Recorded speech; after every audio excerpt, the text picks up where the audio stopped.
Hi guys, in this video, I'm going to have an exam review session with a past paper. The paper is IB Economics Paper 2, HL, from May 22 exam. Let's give it a go.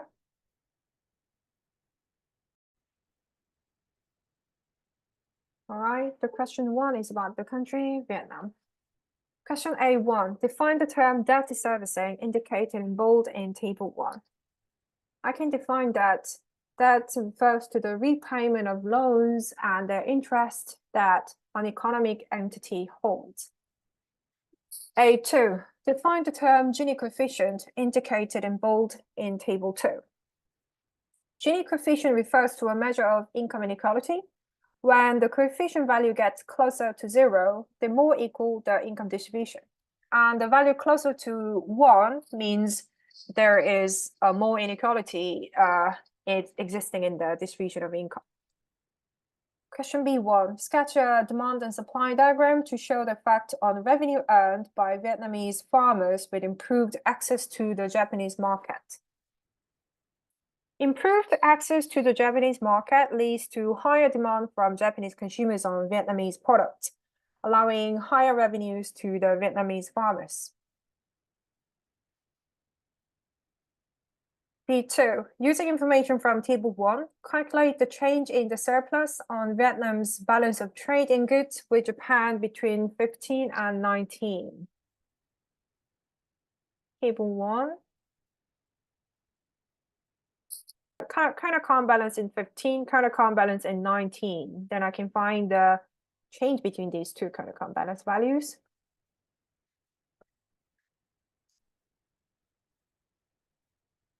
So it's going to be this much. Question C, explain two economies of scale which may not be available to smaller farms. First, the smaller farms cannot afford to use large machines or other capital equipment, which could increase production capacity and efficiency. Also, smaller farms cannot afford to purchase their inputs in bulk sizes, which could decrease production costs. That's why they cannot enjoy economies of scale.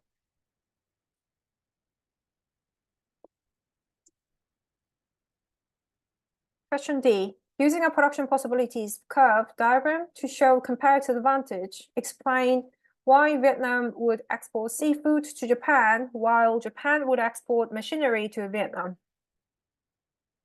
Japan has a lower opportunity cost in producing machinery, which means Japan has a comparative advantage on the item production.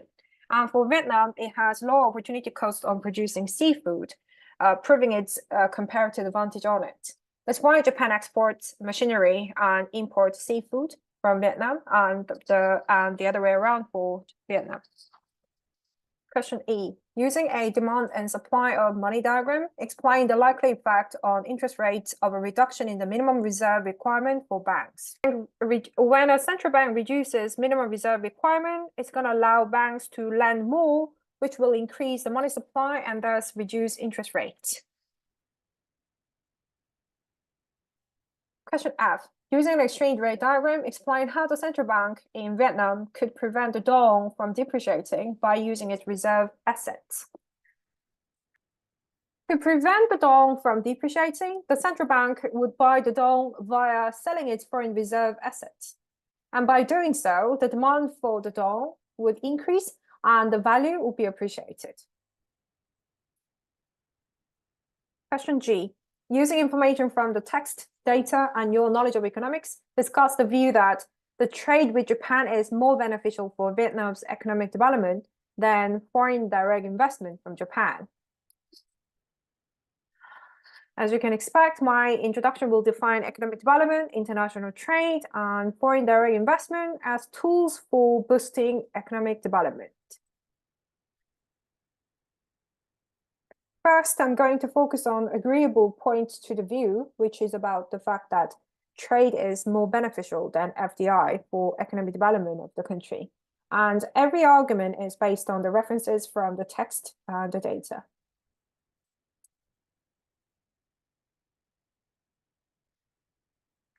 First, I can analyze the pros of trade. Trading based on comparative advantage enables Vietnam to consume beyond its production possibilities curve. Therefore, it's going to increase living standards in Vietnam. Also, it's going to create more employment and more exports of agricultural goods gonna make the farms being richer, and there should be more jobs available, which is going to improve living standards.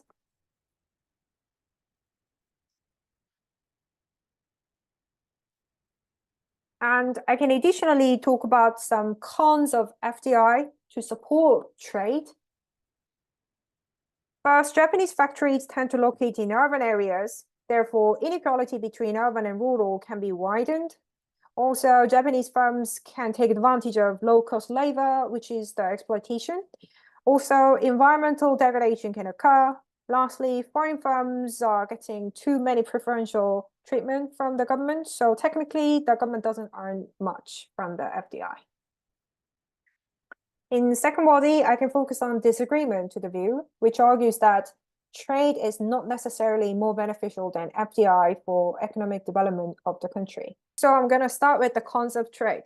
The fact that Vietnam is specializing in primary goods, so relying heavily on trading with Japan with primary goods can make the country to be more susceptible to supply shocks. Next would be about the negative externalities of unsustainable use of resources such as land and fisheries.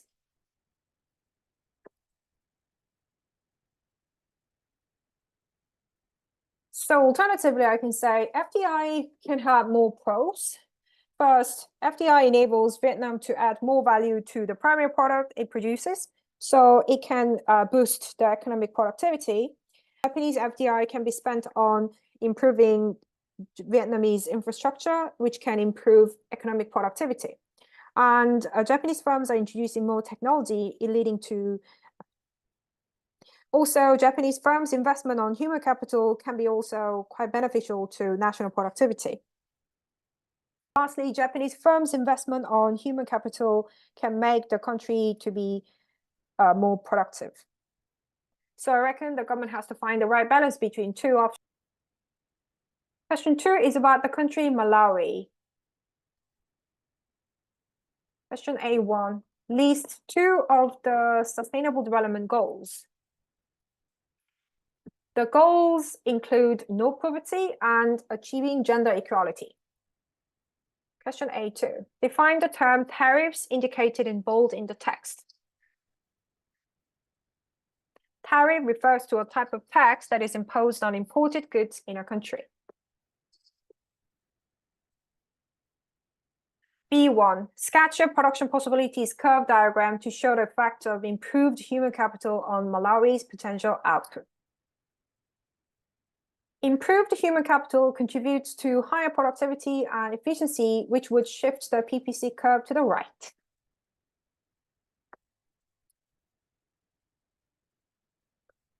Question B2. Using information from Table 3, calculate real GDP in 2019 using the price deflator. 2019 GDP and deflator, pretty simple.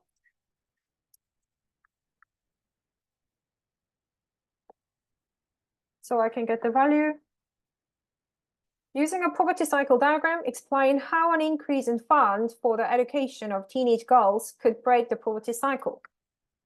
Poverty trap refers to the situation where one's low income leads to low investment on human or capital investment and fundamentally causing low productivity. In this regard, with an increase in funds for education of teenage girls, girls can be better educated, can raise one's labor productivity so that they can earn higher income and improve unequal gender status. That's why such a provision can break the poverty cycle. B. Using an ADAS diagram, explain how a reduction in government spending may reduce inflation.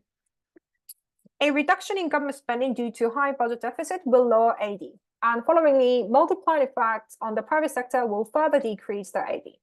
Therefore, the AD decrease will lead low price level, alleviating inflation. Question E. Using an exchange rate diagram, explain how a reduction in the current account deficit could affect the exchange rate for the quota. A reduction in the deficit could be caused by increased demand for the currency due to more exports in the current account, or maybe greater inflows in the financial account. Either ways, it would have caused the country's currency kwacha's demand being increased, which causes the exchange rate to appreciate. Question F. Using a demand and supply diagram, explain how the rise in the maximum price of maize would change the welfare loss associated with the maximum price.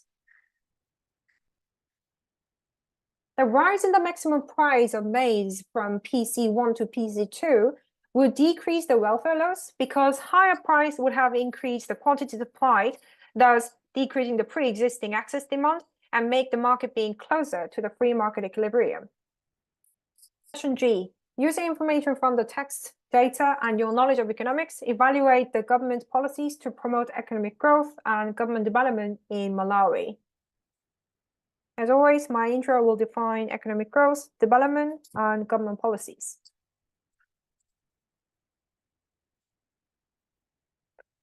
First, I can put some evaluation on the policies that can promote economic growth, focusing on short-term and quantitative nature of the policies. First policy to evaluate is about supporting farmers via providing microfinancing or subsidy provision. Potential pros of the policy would be that farmers can buy fertilizers or new types of seeds, which can increase productivity, and it can increase productivity and GDP. Expected cons would be that some farmers can have too much debt, or it can create negative externalities of production due to too much exploitation of the resources. Next policy to evaluate is about to use price controls to stabilize prices. Pro of the policy is that minimum prices can raise farmers' income and may use less child labor. And con would be the inefficient allocation of resources and welfare losses expected due to the price control. Last short-term policy is about using export promotion strategies rather than import substitution. The pros of the policy is that potential gains are expected since the country can increase its specialization. Also, reduction of tariffs will result in cheaper imports. However, cons exist as well. It can be disadvantages to small farms and it can increase food insecurity. Also, reduction of tariffs may mean that the government is going to lose the tariff revenues. Lastly, the government can lose the opportunities of diversifying its industrial sectors. The second body, I can evaluate the policies that can be used to promote economic development this time by focusing on long-term and qualitative nature of the policies.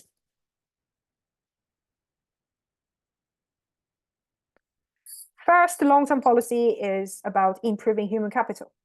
Obvious pros of the policy is that it can increase the human capital quality.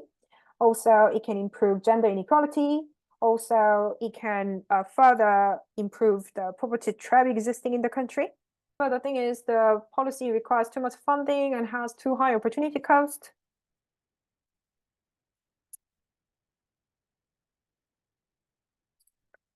Second long-term policy to evaluate is about attracting more FDIs to invest in infrastructure. Obviously, the